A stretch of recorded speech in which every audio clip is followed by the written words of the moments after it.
Yesterday, which was April 29th, documents began to be released pertaining to the General Flynn case. There is a lot of new information breaking.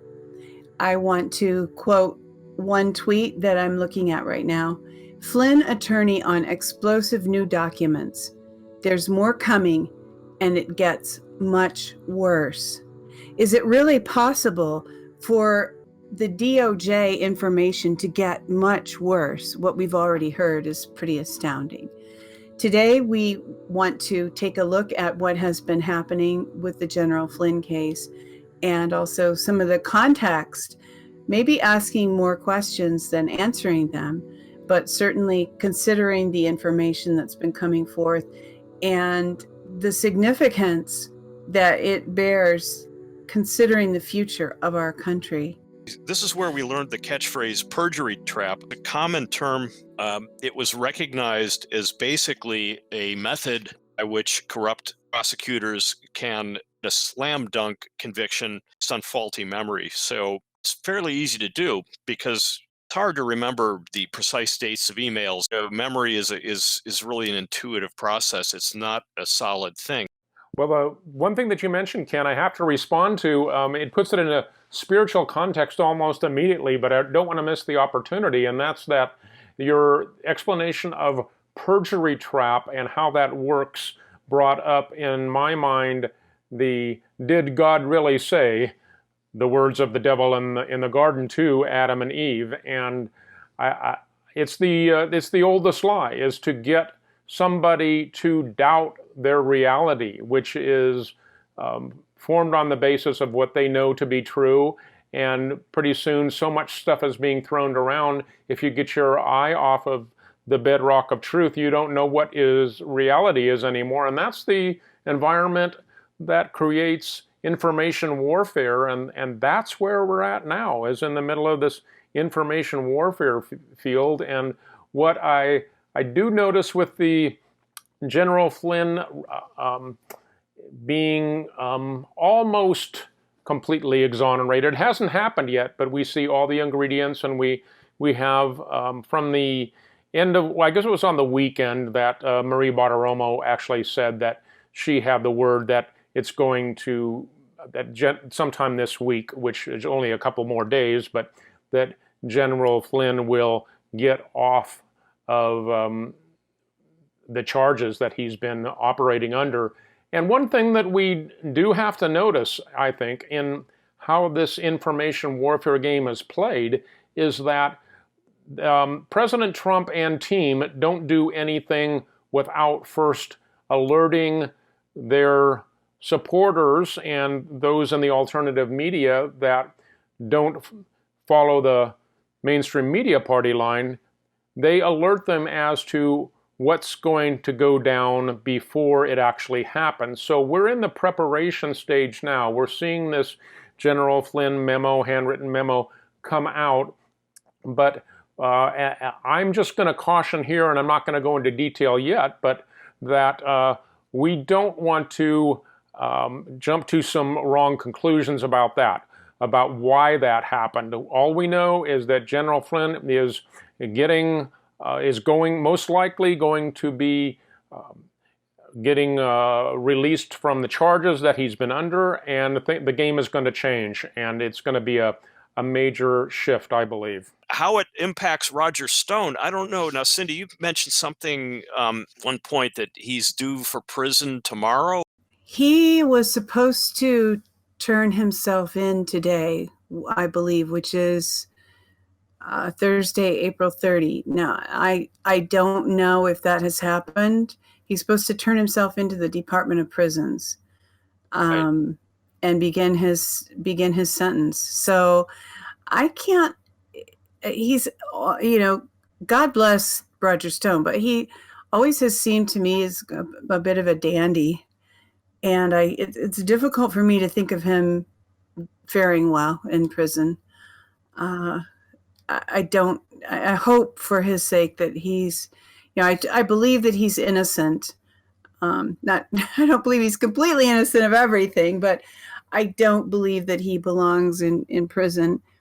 And I hope that he doesn't have to spend a whole lot of time there. The headline here is convicted longtime friend Roger Stone told the federal court he's appealing his sentence. So they didn't say he's going to prison today. So maybe that's how it works. His case hasn't been as much on our mind as the Flynn case. It's up to the FBI to say, okay, we're going to do it at 5 a.m, and unity of command, all that stuff. SEAL Team 6 or whoever was. No, I'm just kidding. But it was a pretty advanced paramilitary, around the house, and CNN was there an hour early. Yes, Ray was in charge of the FBI at that time. Okay, here's my take on that, because backstory, Ken already knows that I'm kind of on Ray's side, so this is a good question for him to ask me, and I actually do have an answer. If I were Christopher Wray and I were running the FBI and I had one job to do and it didn't involve Roger Stone, what would I do on a side issue case like Roger Stone? Well, I would take the opportunity to look like I'm on the bad guy's side, and I would throw any suspicion that the bad guys had that I might actually be working for the good guys. I'd basically take that out of their minds by coming down hard on Roger Stone and offering my full cooperation for the SWAT team and whoever else wanted to crack down on him and catch him in his pajamas. And that paints me as the tool of the bad guys. So I think the problem that we have psychologically as Americans, or probably anybody that's looking at the news, is we're trying to find out who's the good guys and who's the bad guys on any given event. And what we have happening here is actually a very deep level spy versus spy scenario going on, where each side wants to appear that they're working for the other side so that suspicion is thrown off of them and they're able to do what they want to do. So there you have my answer, Ken, and it's along the lines, I know Cindy will like this, of the story from Little Big Man, and you told me you want me to go down there because you really want me to go down there. But what about the immense damage? I think that just the fact that it's strengthened the left. And that whole aspect of it I see as, strengthening the left is let your enemy believe that they're strong when they're really weak and when you're really strong. So that's a Sun Tzu Art of War catchphrase or a maxim, and I believe that that's actually what was going on, is that this was giving the enemy confidence, catching Roger Stone, who was really incidental to the big picture, the goals of the big picture. You use those incidentals as an opportunity to make your enemy overconfident, and I believe that's what happened. Now, that doesn't play well to the patriot public, but what does it do? It galvanizes your base. It makes you realize, it makes the base realize, my gosh, just the fact that we elected Trump doesn't mean that we're guaranteed to win. We really better buckle up and get into this information warfare game and spread the stories on Facebook and Twitter and wherever else we can and tell our friends and neighbors what's really going on. And that's what happened. So I see that as being the strategy.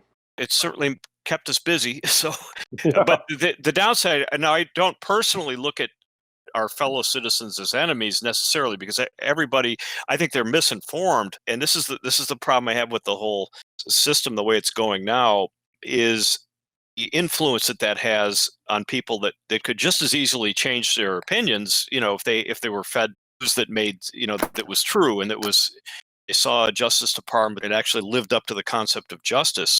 We're going to get over it, but it just seemed like it was a pretty steep drop in my confidence with the federal justice system. Oh yeah, I think that served the agenda of the patriots to actually remove those blinders of naivete from the American public. How would Ray do that to himself, though? Well, because assuming for a second that Ray is actually a white hat, so let's take that as an assumption. If he were put in charge of the FBI and he knew that there were some very, very corrupt elements underneath him, would he want to give those corrupt enemies a sense of safety so that they could be fully caught in their crimes? I think so. He didn't commit a crime himself by endorsing that, but he gave some aid and comfort, shall we say, to those that were corrupt within the environment. He made them think he was one of them. So that's what I see the strategy as. The spy versus spy gets very convoluted. He did a pretty good job on me, so I'm. Well, maybe I'd like to take this time to get into a tweet sequence from Brian Cates, because I think he's really got I've relied on him over the last few years, and to help see the bigger picture in the midst of this. And what I'd like to concentrate on is helping people not to jump real hard on Ray, because Ray was the guy that made it, that kept this exculpatory evidence from being made public until when? Until just recently. So what do we assume? We assume he's the bad guy? Well, not so fast, because what if he was withholding this evidence because it was being used in a grand jury? Now, if that information became public, that it would not be able to be used in a secret grand jury anymore. That would basically change the game, alert the bad guys that you're conducting a secret investigation of them. So I believe that's the reason why that Ray played it the way that he did. And I'm not going to jump to the conclusion that he's a bad guy, but let me give a little intro here to what I see as the bigger picture from Brian Cates on Twitter as @DrawAndStrike. He says, I've written over 50 of the Spygate coup attempts against President Donald J. Trump, the biggest political scandal in U.S. history. That scandal that dwarfs Watergate by a factor of 100 times. The DNC media complex spent the last 4.5 years cheating the American public by deliberately lying to it about what the real scandal of the Trump campaign and presidency is. It's not that Trump and his team are secret Russian agents. Stand by for a walk down memory lane. Here's the first column I ever wrote, and he just gives a link to it, for Epoch Times about the Spygate scandal. I knew from the start the exposure of the investigation of and the subsequent prosecution of the Spygate leakers was going to be central to the entire scandal. There's the link. And it has a picture of Jeff Sessions. Remember what people tell you. Jeff Sessions spent 2 full years as Trump's Attorney General fiddling while doing nothing to expose this huge scandal being directed at both Trump and himself. You were told none of the Spygate leakers were being investigated for the strategic leaking that they'd been doing for 2 years now. Leaks designed to cast suspicion on political targets such as General Flynn, Carter Page, and of course Donald Trump himself. Sessions was doing nothing. The leaks that were made were the very heart of the Spygate scandal. They always have been. Leaks made to start and then drive political narratives at targets like Trump, Carter Page, and General Flynn, a narrative about Russian agents and collusion. So I'm going to interject here that the whole narrative selling business is what the mainstream media has been about. And they know that humans are basically storytellers and story believers. So they craft a narrative and then they set the stage, and everything you see and hear basically has to fit into that stage because they have the monopoly on it. So what Brian Cates points out here in this Twitter thread is basically that this operation was of controlling the narrative by the mainstream media was played into by the Patriots, who were running an underground operation. They were letting them have their narrative, knowing that they would be able to counter it when the time arrived, when the day arrived. And of course, that's been very frustrating for those of us that have known that the mainstream narrative was false from the beginning. But like I said before, it hasn't been the time to expose it until now. So now is really, with the exoneration of General Flynn coming anytime now, it is really, oh, and I got to point this out. Q said done in 30, from the date that that Q started, 30 months to right about now. So I think that's pretty interesting. Everybody was thinking days, but what if it was months? Anyway, we are in the middle of the beginning of the information warfare. Now, you thought you were in information warfare before. It's actually just starting, because the lies will be bold and blatant, whereas they were just subtle and they were a counter narrative before. Now it's going to be basically outright guns blazing on the media, trying to put the General Flynn exoneration back in the proverbial box, which I don't think is going to happen. So you're saying that the news stories are so compelling that the opposition, the news cartel has to report them. Is it kind of, which makes sense? Is that what you mean? Well, yeah, they take a compelling story and they spin it. Or, and there's one example of the General Flynn story that they try to basically do the opposite. They want to defuse it. They don't want it to gain traction. Here's a tweet from Molly, who is at MZ Hemingway. She says, "My favorite corporate media thing is when they headline things that are harmful to their political agenda in the most boring way possible to discourage people from reading any further and make the story go away. The Tara Reid stuff was a great example. Here's another," and then she shows a picture of General Flynn with a photographer behind him, and the headline is, "New documents appear to show how FBI handled General Michael Flynn investigation." Notice the complete absence of any bombshell words there, just boring words like handled and investigation and documents appear to show. So they're trying to basically make this whole thing a non-story when it's a bombshell story. So they do it both ways. There's an interesting thing about that photo as well. General Flynn appears to be walking through a door. The door is open that says "automatic door caution," and it's a no. I'm serious though. I think that is crafted. That photo's crafted to possibly to cause people to look away, and if it's difficult, I think, for people to grasp how can there be no justice in the Department of Justice.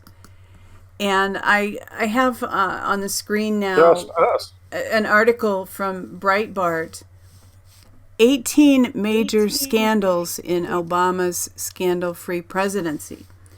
And I won't read them. I'm just scrolling through, but well, I'm looking at here.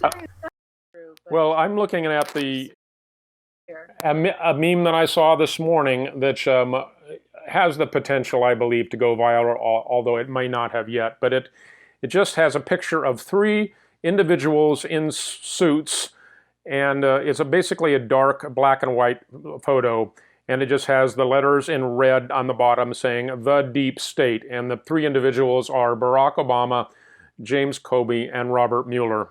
And I just think that that's the message that's getting out right now in a subliminal kind of a way. And it's going to be hard to deny. Well, we consider some of the crimes that, and I'm not a cheerleader for Roger Stone or Paul Manafort, but we consider some of the crimes that they're accused of, and we compare them to some of these issues with the Obama Department of Justice. Nobody has died.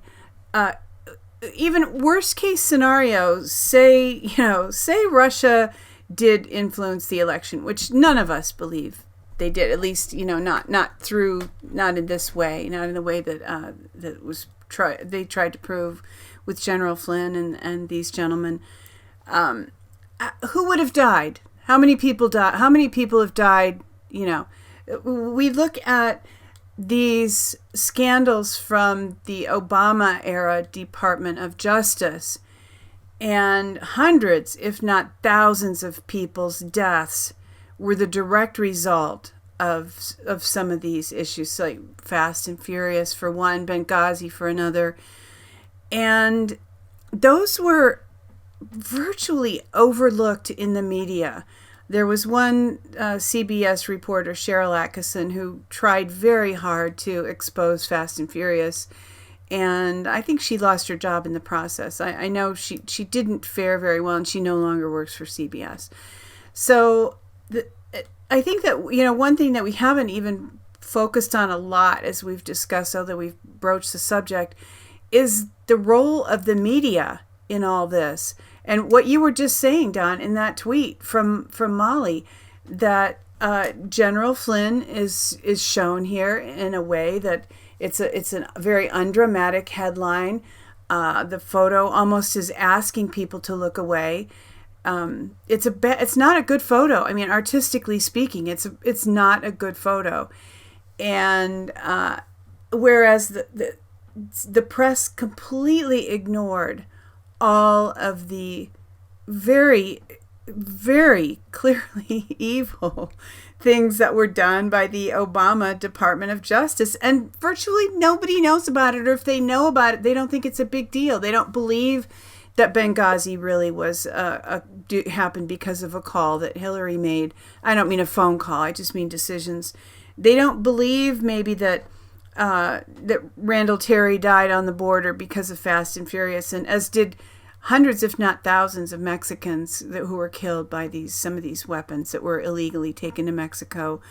The press has failed us. Yes, the Department of Justice is very corrupt, and we hope that we see that being turned around. But that doesn't even address the issue with the press, and I don't know how that will happen other than us all just turning them off. It's 2:40 in the afternoon, and this is Thursday. It's April 30th, and I've got General Flynn's Facebook, and he did accept me as a friend on Facebook. So now he's on Facebook right now. I just emailed to you, to Cindy and Don. I just emailed, open your email, because he just released a picture that's it's kind of interesting about where things happen now, and it ends with the real trials. So go ahead and one of you, if you want to look at that. A couple other little stories while you're taking in this poster, and he's right there 3 minutes ago. Just released it. It was from somebody else, but he obviously forced it, unless he's got a staff person that works his Facebook, which is possible. I'm looking at it. Yeah, so we'll collect your impressions in a second, but the other little story, a couple little stories to wrap up.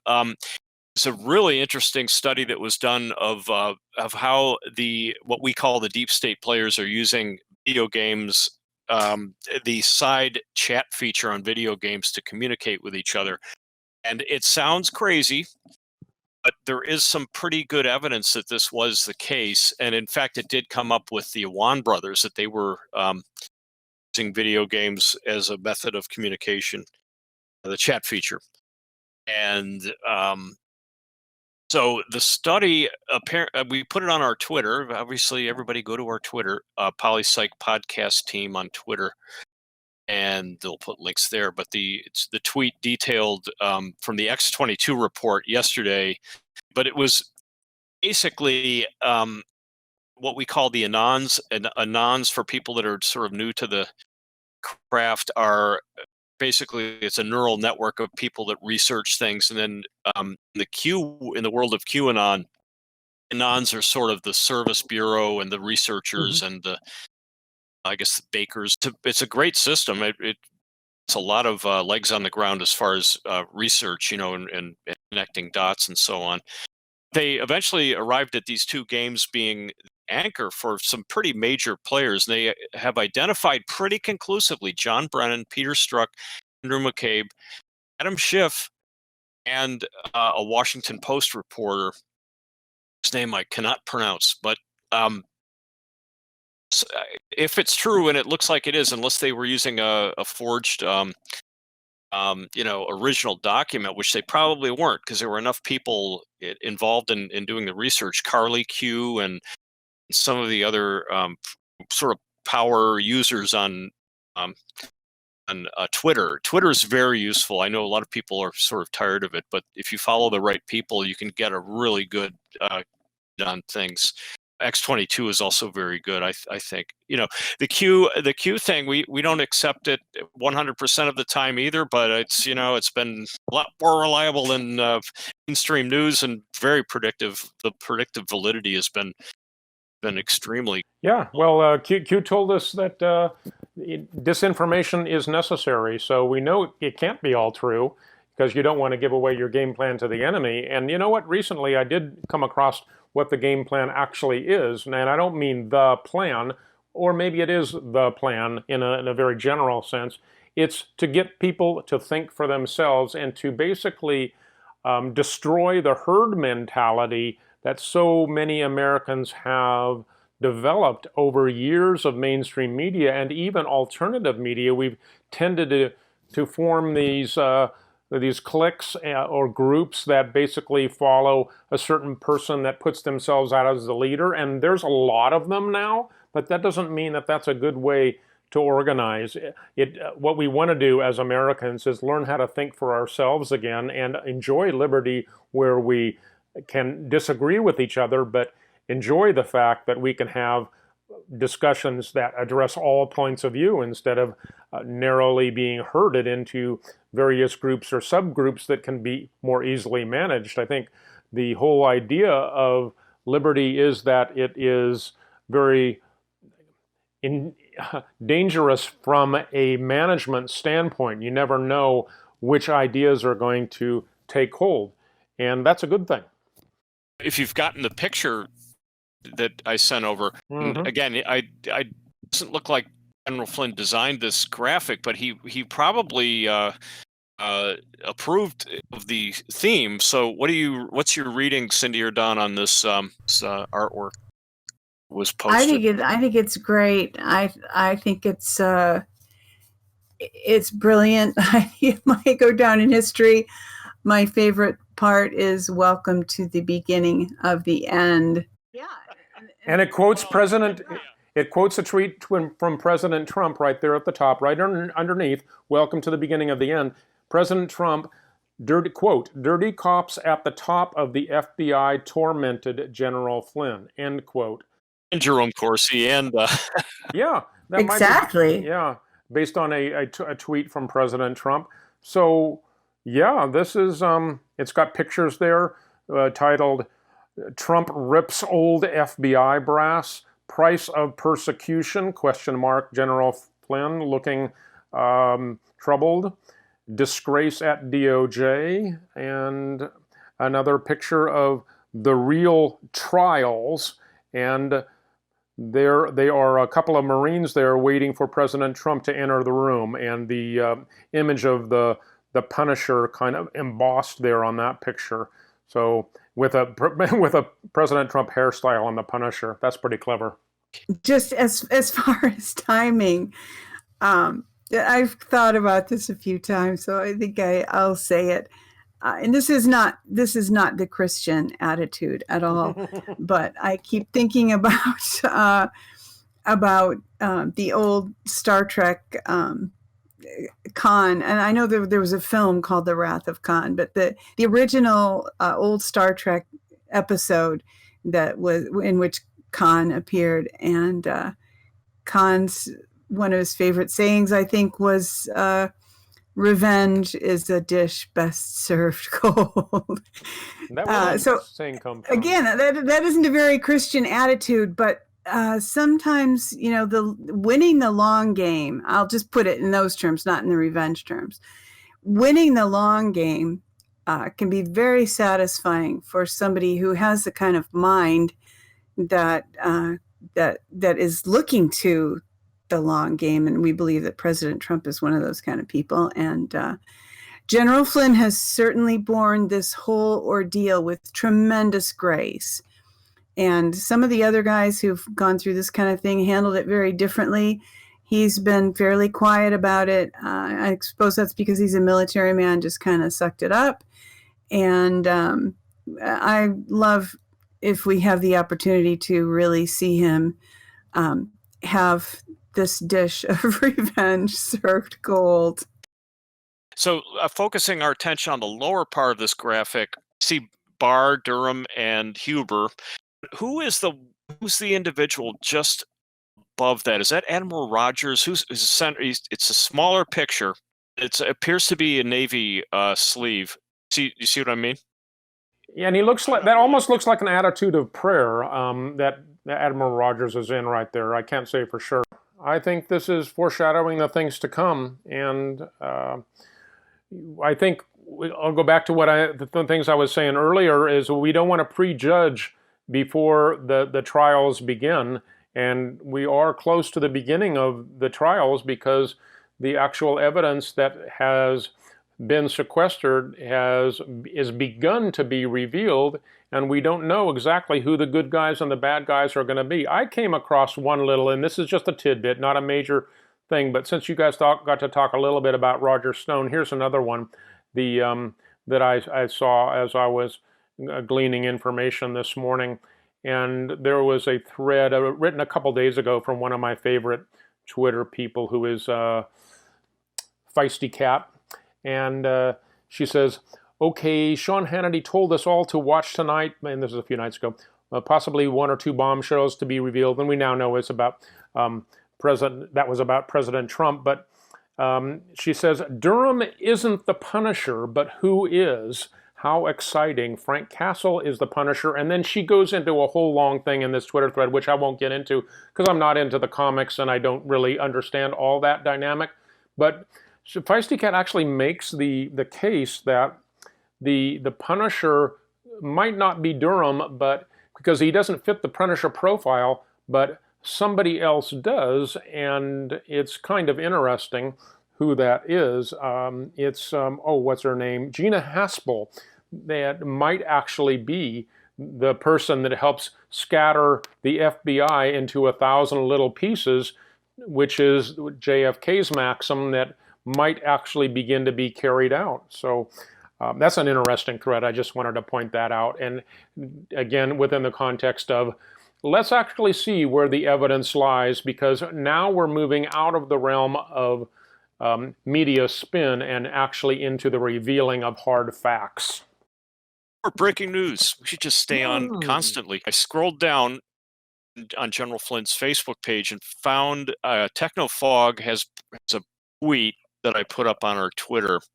It's a straight retweet, but it's the operation that targeted Flynn was called Crossfire Razor. There's a whole bunch of new photos out there too. So there you go. This is as big as yesterday. So another thing, let's just, I guess there's so much coming in now. It's hard to stay ahead of it. One thing I wanted to throw out there was who leaked the DNC? Because, the whole Russia motive is completely bankrupt at this point.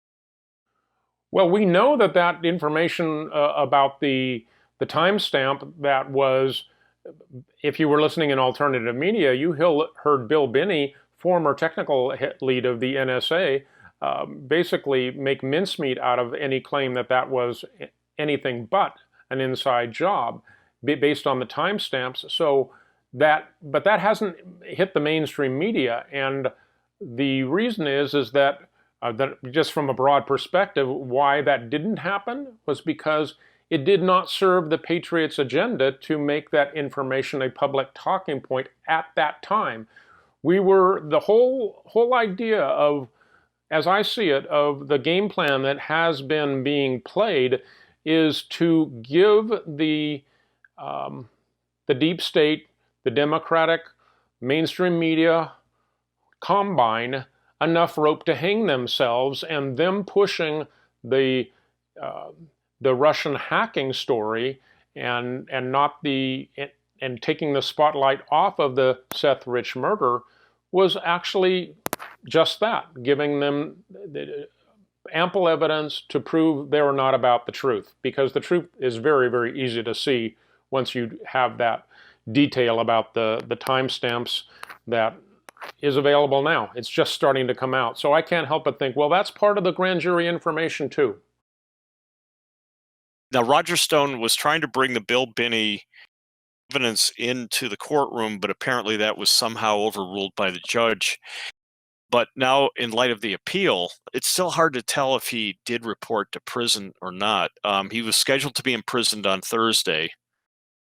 then I had the CNN story. So anyway, to answer your question, though, Don, maybe it'll come out during the appeal process then for Roger Stone, is when he gets back in, and now that the ground has been softened up by the Flynn collapse over here, now that will cause a loosening when Roger Stone is doing his appeal. So I don't know. Do you think Roger Stone is in on the plan, or how does he fit into the scenario? I don't. I think he's an incidental that was actually used as an opportunity for people like Ray and others to basically pretend like they were on the other side, and to maximize the appearance of strength on the side of the Democrat mainstream media combine. So these kinds of things have been hard for us Trump supporters to stomach, because they've been so unjust. But again, this is them getting enough, the enemy having enough rope to hang themselves, and I think that's what's been going on. If you're putting together a puzzle that's got 500 pieces, you're going to, you'll find a tree and you'll put the tree together, and you'll let that sit while you find the pieces of the window, and then you put the window. You can't. I think it's very difficult to bring this whole thing together, and maybe that done in 30 months.